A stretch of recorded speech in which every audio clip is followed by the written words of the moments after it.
الاول کا مہینہ چل رہا ہے. اس مہینے میں ہمارے پیارے نبی حضرت محمد صلی اللہ تعالی علیہ وسلم کی پیدائش ہوئی.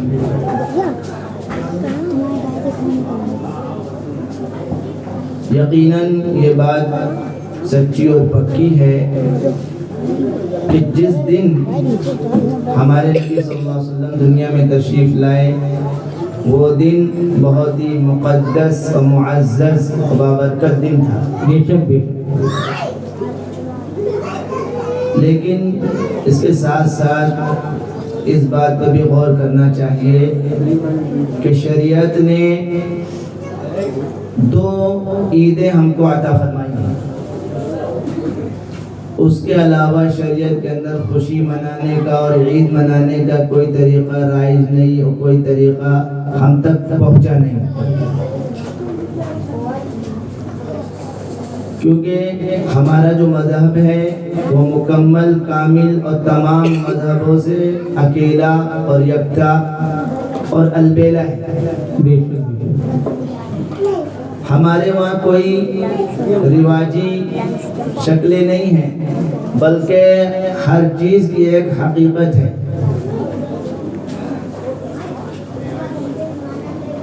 تو شریعت نے جو بھی ہمیں 2 تہوار عطا فرمائے ہیں وہ عید الفطر اور عید الاضحیٰ.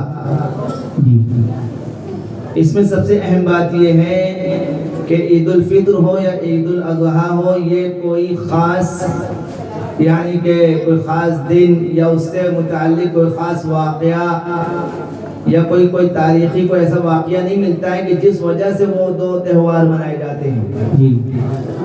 اول عید الفطر جو ہے ظاہر سی بات ہے 1 شوال کو ہوتی ہے تو اس دن کوئی خاص واقعہ تاریخ اسلام میں کوئی پیش نہیں آیا کہ جس کی یاد میں منائی جا رہی ہے، بلکہ رمضان کا مبارک مہینہ جس میں ہم سب عبادتیں کرتے ہیں، روزہ رکھتے ہیں، تراویح پڑھتے ہیں، اللہ پاک نے ان روزے داروں کو ایک خوشی کا موقع دیا کہ وہ عید کا دن منائیں. اسی طرح جو عید الاضحیٰ 10 ذی الحجہ کو ہم قربانی کرتے ہیں یہ اس وجہ سے نہیں کرتے ہیں کہ اس دن اسماعیل علیہ السلام کو ذبح کیا گیا، یہ غلط فہمی ہے. یہ اللہ کا حکم ہے کہ قربانی کرو تو ہم کرتے ہیں. ہاں یہ ضرور ہے کہ حضرت ابراہیم علیہ السلام کی سنت ہے. دوسری یہ کہ واقعہ تو پیش آیا کہ ابراہیم علیہ السلام نے اسماعیل علیہ السلام پر چھری چلائی اور بہت کوشش کی، لیکن کسی روایت میں یہ نہیں ملتا ہے کہ یہ واقعہ 10 ذی الحجہ کا ہے. لہذا ہمارے وہاں کوئی چیز رسمی نہیں ہے یا کسی تاریخ کے پس منظر میں ہو رہا ہے. اب یہ جو ہمارے شہر میں یا دیگر شہروں میں آج کی رات میں چراغاں ہونا اور جشن عید میلاد النبی منانا یہ تاریخ اسلام میں کہیں نہیں ہے. بعض لوگوں کو برا لگے گا لیکن میری بات پہلے سن لیں. کیوں کہ اللہ کے رسول صلی اللہ علیہ وسلم کے دنیا سے تشریف لے جانے کے بعد 100 سال تک صحابہ دنیا میں رہے. 100 سال تک رہے. اس کے بعد تابعی کا زمانہ آیا. ان 100 سال میں کسی بھی صحابی سے اس رات کو لے کر یا 12 ربیع الاول کے دن کو لے کر کوئی میلاد، کوئی جو ہے پروگرام، کوئی جلسہ، کوئی نعت و منقبت کچھ نہیں. یہ میں مطلب پکی بات بتا رہا ہوں، ڈنکے کی چوٹ. اگر کسی کے پاس دلیل ہو تو کر لے آپ. ہاں دوسری چیز یہ کہ اب یہ سوال پیدا ہوتا ہے کہ یار جلسہ کر لیا تو کون سا برا کیا، تھوڑا قرآن پڑھ لیا گیا، تقریر ہو گئی اور نعت پڑھ لی گئی، صحیح ہے، لیکن ہمارے وہاں دن مقرر کر کے کسی چیز کو کرنا اسی کو تو بدعت کہتے ہیں. بھئی یہ بتائیے کہ کیا صرف 12 ربیع الاولی کے دن اللہ کے رسول کی سیرت بیان ہوگی، باقی 364 دن جو بچے اس میں کیا ہوگا؟ ہم غور کریں بھئی پھر ہمارا عمل تو پھر وہ عیسائی اور یہودی والا ہو گیا. عیسائی 25 دسمبر کو ان کی یوم پیدائش بناتے ہیں تھے عیسیٰ علیہ السلام کی، حالانکہ روایات میں 25 کا کوئی وہ نہیں ہے کہ دسمبر کی 25 کو یہ واقعہ ہوا، یہ من گھڑت ہے۔ یہ ہے کہ یہودی عید کا دن مناتے یوم فتح کے نام سے، وہ اس یاد میں مناتے ہیں کہ اس دن موسیٰ علیہ السلام کو اللہ پاک نے فرعون سے بچایا، ان کی یعنی بنی اسرائیل کو، موسیٰ علیہ السلام کو فرعون کے ظلم و ستم سے بچایا کہ فرعون کو غرق کر دیا اور موسیٰ علیہ السلام ان کی قوم کو پار کر دیا۔ اگر اسی کی طرح ہم بھی کہ آج جو ہے 12 ربیع الاول ہے تو لہٰذا ہم بھی بنائیں گے، تو پہلے تو یہ سمجھ لیں کہ یہ بات پکی نہیں ہے کہ 12 ربیع الاول کو ہمارے نبی پیدا ہوئے۔ روایات 3 ہیں، ایک ہے 3 ربیع الاول، دوسری 9 ربیع الاول، تیسری 12 ربیع الاول۔ اب آپ اس سے اندازہ لگائیے کہ اگر کسی صحابی نے یہ محفل سجائی ہوتی تو تاریخ متعین ہوتی۔ یہ نہ سمجھیے گا کہ جلسے کو بگاڑنے ہم آئے، بات سوچیں کہ بلا وجہ بلا دیا۔ کہنے کا مقصد یہ ہے کہ ہم اس رسی کو پکڑیں جس رسی کو اللہ کے رسول پکڑے ہوئے تھے، پتہ تو چلے کہ ہم کس کی رسی پکڑے ہیں۔ یہ صرف اس لیے، جیسے ابھی ایک کا فون آیا، ارے مولانا صاحب بچے ضد کر رہے ہیں کہ لائٹ لگا دیں ایکسٹرا والی، مطلب گھر کے باہر جو جھالریں لٹکتی ہیں۔ ہم نے کہا قطعاً نہ لگائیے۔ میں کس لیے لگا دیں؟ ارے بچے ضد تو بہت کچھ کرتے ہیں۔ تو کہنے کا مقصد ہے کہ ربیع الاول کا ایک مقصد جو ہے وہ مقصد سمجھیں کہ اللہ کے رسول صلی اللہ علیہ وسلم دنیا میں تشریف لائے اور رحمت للعالمین بنا کر بھیجے گئے کہ تمام عالم کے لیے رحمت۔ اس پہ غور کرنا چاہیے، یعنی صرف انسان کے لیے نہیں، صرف جنات کے لیے نہیں، بلکہ انسان، جنات، نباتات، حیوانات، جمادات، سمندر اور آسمان، تمام چیزوں کے لیے رحمت بنا کے بھیجے گئے۔ تو اب آدمی غور کر سکتا ہے کہ چلو انسان اور جنات سمجھ میں آتے ہیں کہ ان کے میں روح ہے، جان ہے، بقیہ یہ جو جمادات اور یہ لکڑی اور پتھر اور یہ تمام چیزیں، ان کے لیے کون سی رحمت ہے؟ کیونکہ ہم یہ سمجھتے ہیں کہ پتھر نہ بولتا ہے، نہ چلتا، نہ پھرتا، اس کے اندر کوئی جان نہیں، اس کے اندر کوئی شعور نہیں۔ یہ ہماری اور آپ کی سوچ ہے، بلکہ اللہ پاک قرآن فرماتے ہیں کہ اللہ کی جتنی بھی مخلوق ہیں سب اللہ کا ذکر کرتی ہیں، ہاں یہ ہے کہ تم سمجھ نہیں پاتے۔ اب آپ سوچئے، ایک واقعہ ہے، مسجد نبوی میں محراب کے قریب اللہ کے رسول صلی اللہ علیہ وسلم جب وعظ وغیرہ فرماتے تھے تو ایک کھجور کا ایک پیڑ کا جو وہ پلر ہوتا ہے، آپ نے دیکھو بالکل سیدھا ہوتا ہے، شہتیر، تو اس پہ کبھی کبھار ٹیک لگا کے خطاب کرتے تھے، خطبہ دیتے تھے۔ صحابہ نے مشورہ کیا کہ اللہ کے رسول صلی اللہ علیہ وسلم کے لیے ممبر بنا دیا جائے تاکہ ممبر پہ بیٹھ کے تقریر و وعظ کریں۔ بنا دیا گیا، اللہ کے رسول صلی اللہ علیہ وسلم ممبر پر بیٹھ کے تقریر کرنے لگے، وعظ فرمانے لگے۔ تو وہ مجمع نے، یعنی جو صحابہ کا مجمع بیٹھا تھا اور اللہ کے رسول صلی اللہ علیہ وسلم نے رونے کی آواز سنی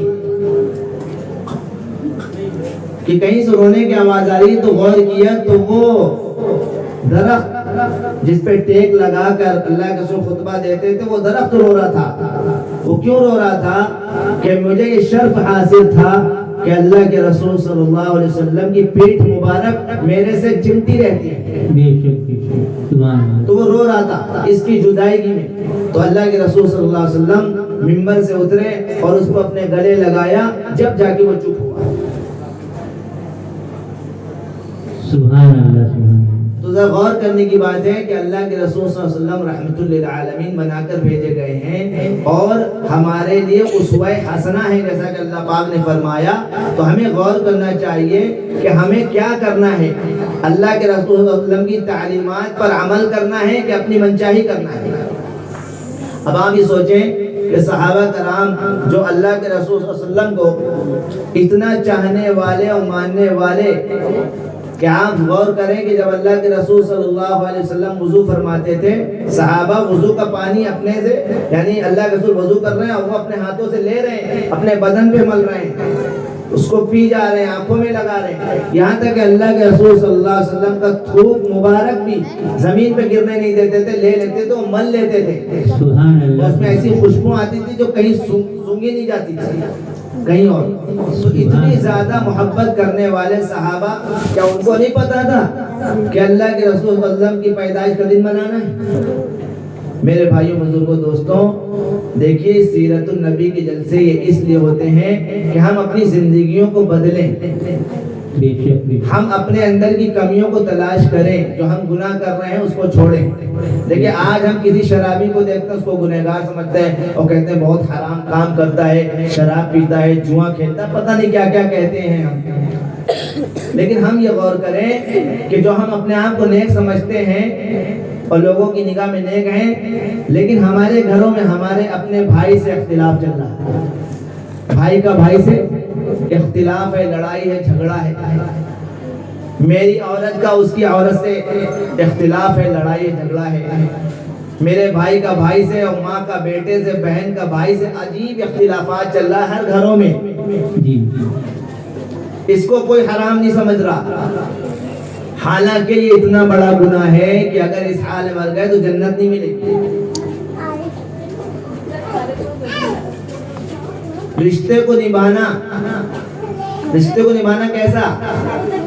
ہم یہ سمجھتے ہیں کہ ہم نے ان کو سلام کیا، انہیں نے ہم کو سلام کر لیا، یہ صلہ رحمی ہے. ایسا نہیں. لیس الواصل بالمکافی، حدیث میں آتا ہے، لیس الواصل بالمکافی، کہ رشتے میں برابری سرابری کرنے والا یہ رشتے کو جوڑنے والا شمار نہیں ہوگا. رشتے میں یعنی کہ صلہ رحمی میں شمار نہیں ہوگا. یہ تو بدلہ ہے. مثلا ہم نے اپنے بیٹے کی پیدائش پہ 4 لڈو آپ کو بھیج دیا، آپ کا بچہ پیدا ہوا، آپ نے ہم کو 4 لڈو دے دیے، تو برابری ہوئی. رشتہ جوڑنا یہ ہے کہ ایک آدمی ہم کو دیکھ کے منہ پھیرتا ہے اور ہم اس کے گلے لگے، ایک ہم کو دعوت میں نہیں بلاتا ہے ہم اس کو بلائیں، ایک ہمیں گالی دیتا ہے ہم اس کے لیے دعا کریں. یہ ہے اصل رشتہ جوڑنا. سبحان اللہ. جی یہ اصل سبق ہے کہ ہم کو مل جل کر رہنا ہے، امت بن کے رہنا ہے. بھائی دیکھیے خاموش یہ نہیں، بچے کتنے روئے نہیں ہو رہی ہے. اخبار میں خاموش چھپوانا ہے کہ ہمارے محلے میں جو ہے بہت بڑھیا جلسہ ہوا، تالیاں بج گئی، بس یہ نہیں، فارمیلٹی تھوڑی نہ ہے. بھائی اس کا ایک مقصد ہے. یہ جلسہ ایسے نہیں ہو رہا بھیا، آپ لوگ خاموشی اختیار کریں اور کچھ سیکھ کر کے جائیں. تو میرے بھائی ہمیں سبق لینا ہے کہ اللہ کے رسول صلی اللہ علیہ وسلم کی سیرت سے ہمیں وہ سبق حاصل کرنا ہے جس مقصد کے لیے اللہ کے رسول صلی اللہ علیہ وسلم دنیا میں تشریف لائے ہیں، کہ پورے عالم کے اندر کیسے ہر کچے پکے گھر میں کلمہ لا الہ الا اللہ داخل ہو. بے شک بے شک. اور اللہ کے رسول صلی اللہ علیہ وسلم کی ہر وقت غم و فکر، پریشان رہتے تھے. بے شک بے شک. کس کے لیے؟ ہر وقت غم و فکر میں رہتے تھے. کس کے لیے؟ ہمارے اور آپ کے لیے. متواصل الاحزان، مستقل غمگین. بے شک. لیست لہو راحہ، تو ان کو کوئی چین نہیں مل رہا. کیوں؟ کس لیے؟ اس لیے کہ میرا ایک ایک امتی جہنم سے بچ کے جنت میں چلا جائے. بے شک بے شک. بھئی آپ غور کریں، اللہ کے رسول صلی اللہ علیہ وسلم کے پیروں پر ورم آتے تھے، رات بھر عبادت کرتے تھے بے شک. اور اپنی امت کے لیے روتے تھے. بے شک بے شک. اب آپ بتائیے کہ جب صحابہ کے بارے میں آگے اللہ تعالیٰ نے فرمایا کُلًّا وَعَدَ اللَّهُ الْحُسْنَ، سبحان کہ اے میرے پیارے نبی تمہارے تمام صحابہ کے لیے جنت. اب آپ غور کریے کس کے لیے روئے؟ تمام ازواج مطہرات کے بارے میں اللہ نے فرما دیا کہ نیک بیویاں ہیں، متقی ہیں، سب جنتی. بے شک. اور نواسے الحسن والحسین سیدہ شباب اہل الجنہ، آپ خطبے میں سنتے ہوں گے کہ آپ کے نواسے جنت کے نوجوانوں کے سردار ہیں. بے شک. خلفائے راشدین اور 10 صحابی جن کو اللہ کے رسول صلی اللہ علیہ وسلم نے ایک ہی بیٹھک میں سب کو کہا کہ جنتی، جن کو عشرہ مبشرہ کہتے ہیں، تو سب کو جنت مل گئی، تو اب رو کس کے لیے رہے؟ ذرا یہ غور تو کریے۔ آخری امتی جو قیامت سے پہلے بھی آئے گا دنیا میں، اس کے لیے روئے ہیں۔ اور تو اور پوری زندگی روتے رہے، اور موت کا وقت آ گیا، جب دنیا سے جانے کا وقت آ گیا، جبرائیل آ گئے، جبرائیل اندر آئے، اور موت کا فرشتہ بھی گیٹ کے باہر کھڑا ہے اور اجازت چاہ رہا ہے کہ حضرت اجازت دیں تو اندر آئیں ورنہ ہم واپس چلے جائیں۔ تو حضرت جبرائیل علیہ السلام نے آنکھوں سے آنکھوں میں مشورہ کیا کہ جائیں اللہ سے پوچھ کے آئیں کہ میرے بعد میری امت کا کیا ہوگا۔ تو بہرحال اللہ نے فرمایا کہ ہم آپ کو آپ کی امت کے سلسلے میں خوش کر دیں گے۔ فرمایا الآن، یعنی اللہم الرفیق الاعلی، کہ اب ہم خوش ہیں، اب اللہ سے ملاقات ہوگی۔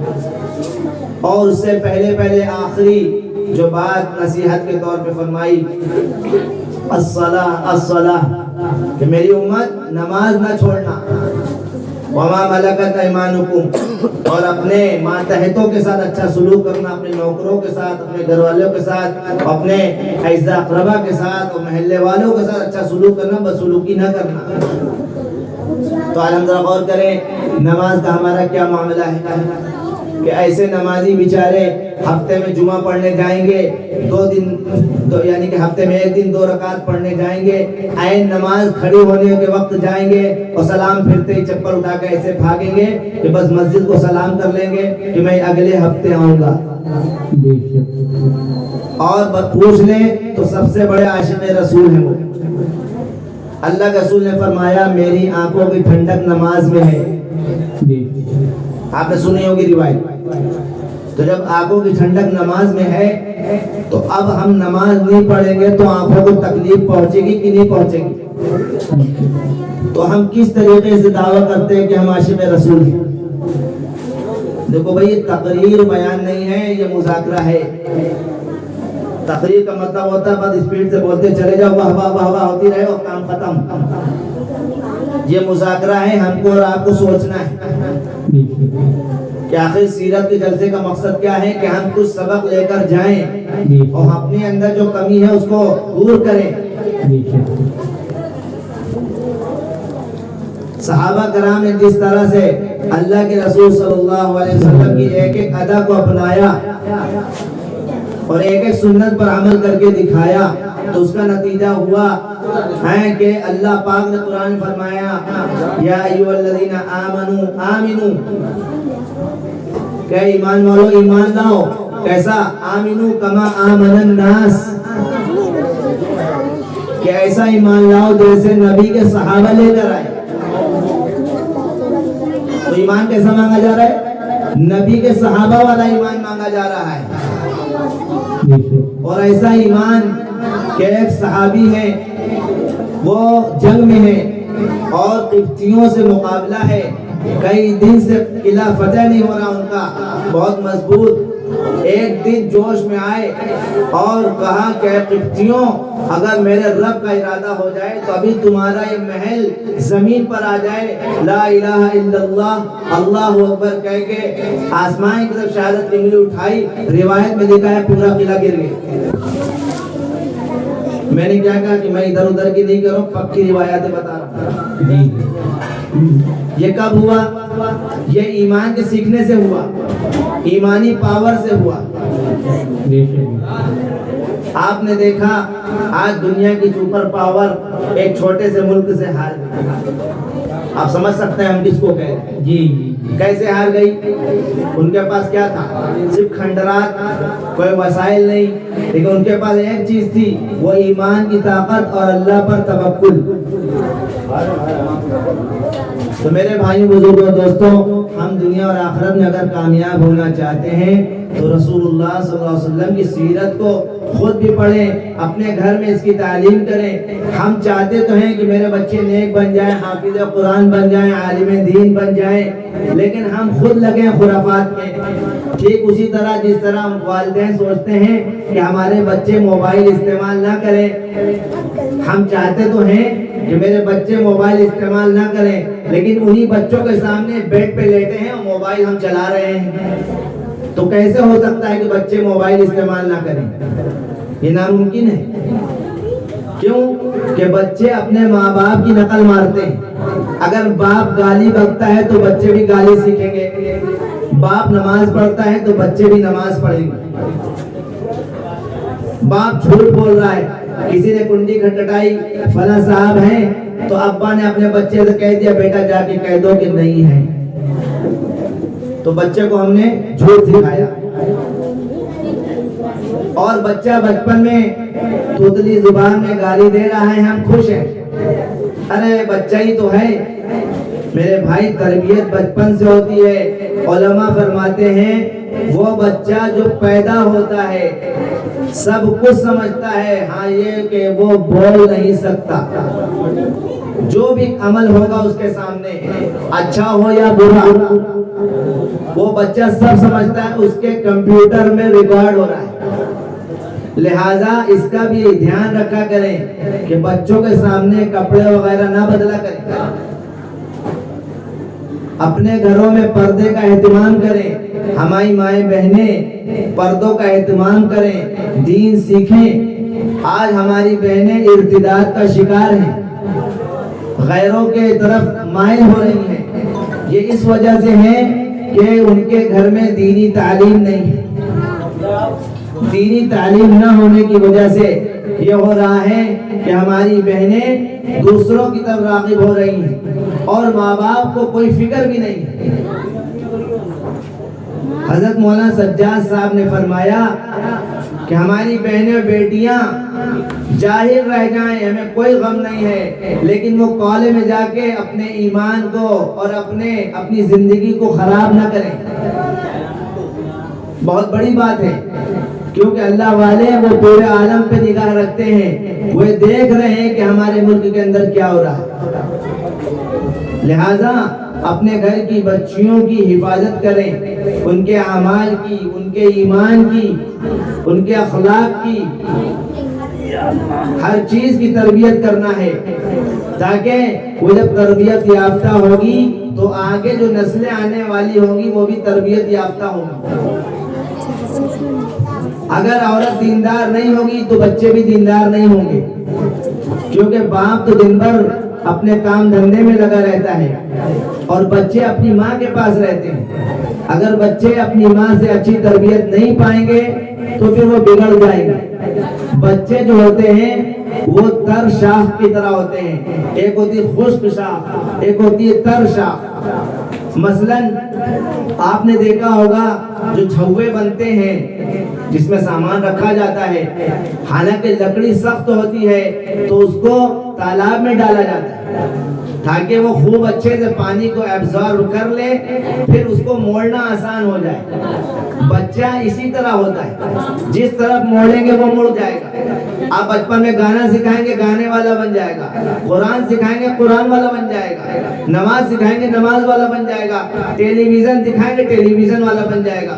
بچپن سے موبائل تھما دیا وہ کیا رہے گا، آج کارٹون دیکھ رہا ہے کل فلم دیکھے گا اور پتہ نہیں کیا کیا دیکھے گا۔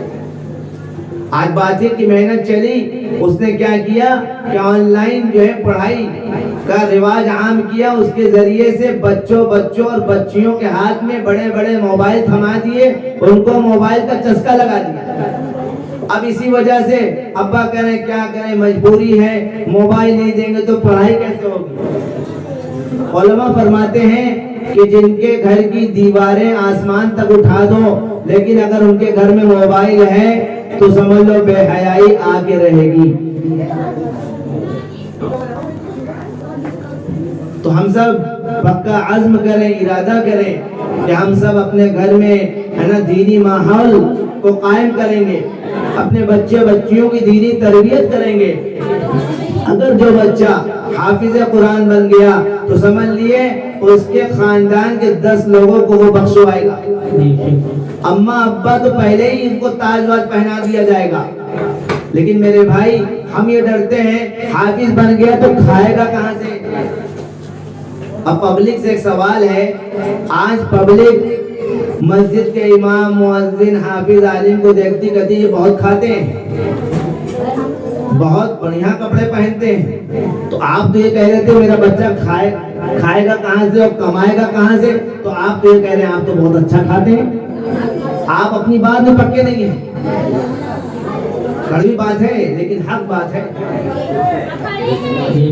سمجھ رہے ہیں آپ؟ کسی بھی مسجد کا امام, میں یہ سمجھے اپنے آپ کو کہہ رہا ہوں, وہ ذرا اچھا پہننے لگے, اچھا کھانے لگے, ذرا ٹپ ٹاپ سے رہے. بھیا کہاں سے آ رہا ہے سب, تو ذرا پتہ لگا دی نا کہاں سے آ رہا ہے. آپ کے لڑکے کو بھی یہ سب ملے گا, اللہ دے گا, اللہ کا وعدہ ہے. جو اللہ کے دین کا کام کرے گا, اور جو بتاؤ جو اللہ کا کلام اپنے سینے میں رکھا وہ بھوکا سوئے گا, کبھی زندگی میں بھوکا نہیں سوئے گا. کروڑ پتی بھوکا سو سکتا ہے, لیکن حامل قرآن, قرآن کا حافظ, اس پہ عمل کرنے والا, وہ کبھی بھوکا نہیں سوئے گا. میرے بھائیوں بزرگوں دوستوں, لہذا ہم سب کو چاہیے اپنی زندگی کے رخ کو بدلیں. آپ بتائیے مسجد کون سی بہت بڑی ہے, محلہ اتنا بڑا ہے کہ اگر مجمع آنے لگے تو 4 مسجد بنوانی پڑ جائیں گی. لیکن میرے بھائی مسجدیں خالی ہیں. آج آپ نے یہ جلسہ کیا بڑی ثواب کی نیت سے کیا, کسی نے بھی کیا, یہاں کیا یا کسی علاقے میں کیا. ابھی سجاوٹ کرنے والے جنہوں نے عصر چھوڑ دی ہوگی, مغرب چھوڑ دی ہوگی, عشاء چھوڑ دی ہوگی, ذرا ان کو ثواب کیا ملا کہ ہمیں کوئی بتا دے. سوچنے کی بات ہے. فرض عین ہے نماز. حدیث میں آتا ہے کہ جس نے جان بوجھ کے نماز چھوڑ دی اس کو کافر ہو گیا.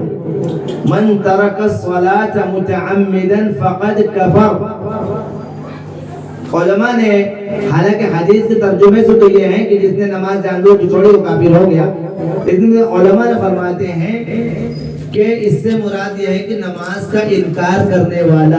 یہ امام حنیفہ رحمۃ اللہ علیہ کے نزدیک ہے, امام احمد ابن حنبل رحمۃ اللہ علیہ اور بعض ائمہ کے نزدیک کافر ہو جاتا ہے نماز چھوڑنے سے. تو آپ بتائیے کہ اس سے کیا حاصل ہوگا. دیکھیے میری بات کو کوئی برا نہ مانے, اگر ہم غلط کہہ رہے ہیں تو ہم سے آپ مل سکتے ہیں. اس رات میں اب لوگ جاگتے ہیں, صاحب کیا کرتے ہیں, بھائی جاگنا ہی ہے تو قرآن شریف پڑھو, اللہ کے رسول کو ثواب پہنچاؤ. اب وہ گاڑیاں گھوم رہی ہیں, سائیکلیں گھوم رہی ہیں, اور بے حیائیاں ہو رہی ہیں. بھائی میں کوئی باہر کا تھوڑی نہ ہوں, میں بھی لکھنؤ کا ہوں, میں نے دیکھا ہوا ایسا. لہٰذا ہم سب کی ذمہ داری ہے کہ جو ہم جلسے کراتے ہیں یا ہم جلسوں میں شرکت کرتے ہیں اس نیت سے کریں کہ جو سنیں گے اس پر عمل کریں گے اور دوسروں تک پہنچائیں گے.